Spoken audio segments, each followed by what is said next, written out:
Hello guys, in today's video we are going to take a look at how manoeuvrable some of our creations and also some of the CQ tractors are on just a small little obstacle course on my diorama here. The idea is pretty simple. The vehicle is going to come from the bottom right along the road. It's going to head up towards the red and white road barriers that are just at the end of the little road there, and at that point it's going to have to reverse back around the end of the blue low loader into that little bay on sort of the top left beside the pig pen there, and then it should be able to drive back out the same way it came in. So a simple enough task really, but it's probably going to prove a little bit difficult for some of the vehicles. Some of them are a little bit longer, some of them don't steer as well, and some of them have a solid rear axle, a locked axle, like any CQ RC vehicle would. In this video we're going to look at the single vehicles on their own, but I've also recorded the same course here with a small trailer, a small baler behind some of the vehicles, so that should be another little challenge to make it a little bit more tricky. Okay, so the first vehicle to test here is the CQ Control 32 John Deere 6920S, and it has a solid rear axle, this one, but it's so small and it has such a good steering mechanism that it's really no problem to it at all. It pretty much flies around the course. It's probably one of the better models that I have, but unfortunately the battery ran out before I actually managed to finish the course, so note to self, charge the batteries before you start filming. Next up we have the CQ Control 32 Fendt 939. So like the John Deere, it has a locked or a solid axle, so there's no differential, but because it's a little bit bigger than the other model and the steering is not just as good, it's a little bit harder to maneuver, but still no problem getting around this little course. The next model is sort of a CQ Control 32. It's the Scania R620, but it doesn't have the actual steering servo, so the steering in mine is a little bit lax. It's not great, so I think I'll have to improve it at some stage. And you can see the speed is, well, in the first clip was a bit of an issue, but because we can reduce the speed on the controller, it becomes a little bit more manoeuvrable at slow speeds. Because it has a locked axle and we have the issue with the steering servo, it's proven a little bit harder to maneuver around the course than the first two models were. So I think at some stage I'm going to have to revisit that steering mechanism and see if I can improve it. I'm cutting clips whenever I hit an obstacle because basically I was trying to see if the vehicles could go around without clipping the obstacles. So it's a little bit trickier with this one as well, because the large motor on this model makes it a very fast model, whereas the tractors are already a good bit slower. But because it's so fast, it tends to nearly jerk forward a little bit faster or accelerates a little bit faster, even when we limit the speed on the controller.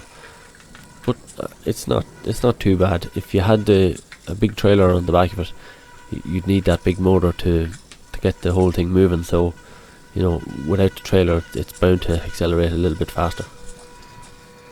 Next up is the first model that I converted, the Massey 8680, and it is notoriously bad for steering. The model was really never meant to be used like this. It was only ever supposed to be a static model, so it has huge big tires and you really just can't steer them. It's quite a wide model to start with, but without a trailer, no problem, got around the course. This next one is another one of the first tractors that I did. It's the John Deere 9560R, and as you can see, this one articulates, so it's a front wheel drive but it's articulating, so that gives it a little bit tighter steering, although as you can see it's still not the easiest thing to control. The tail really swings left and right when you're steering, and there's a little bit of play in the Tamiya gearbox in this one, so it's a little bit of getting used to. That's why I hit the basket there, but I just kept going anyway. So just trying to get used to the feel of this one. So we're gonna retry that now and hopefully not hit nothing this time, but again, this is a huge model relative to the rest of them.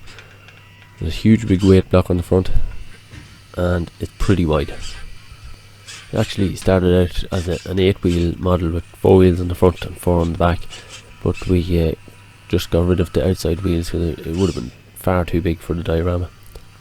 I'm not sure if I said this already, but it's a front wheel drive model, this one, and it's another locked axle. There's no software differential or actual differential in this one. It's a front wheel drive with a locked axle, but the locked axle is not so much of a problem here because it articulates to turn the axle straight where you're going.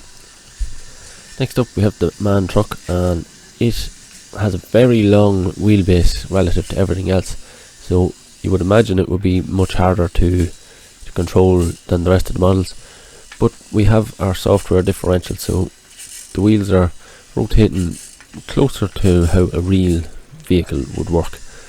But as you can see, it just takes a little bit of practice to get used to driving any of these vehicles, really, to get an idea for how they maneuver.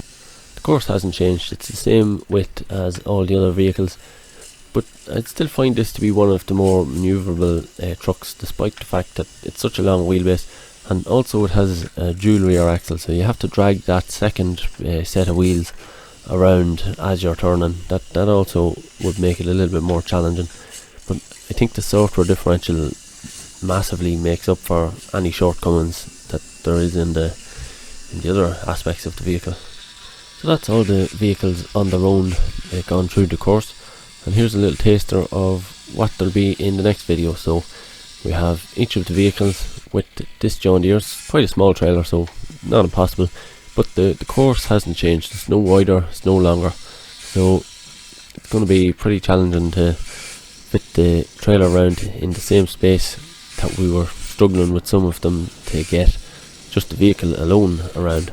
So that's the plan, and it'll probably be the first in a bit of a series of these kind of videos. I'm working on adding a bit of a hill and kind of a hill climb and a bit of cornering all in one sort of section to the diorama. So if we get that added, we should be able to try a few more manoeuvrability tests, something a little bit different, maybe try and pull some weight up the hill as we're trying to corner with the vehicles. So hopefully that'll be something interesting.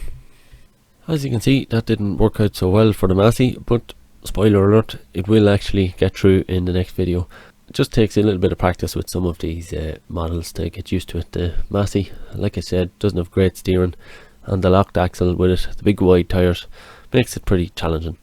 So if you liked that video, don't forget to hit the thumbs up and make sure you're subscribed and you have the bell on so you can get all the notifications. But that's all I have for today, so thanks very much for watching. I hope to see you in the next video.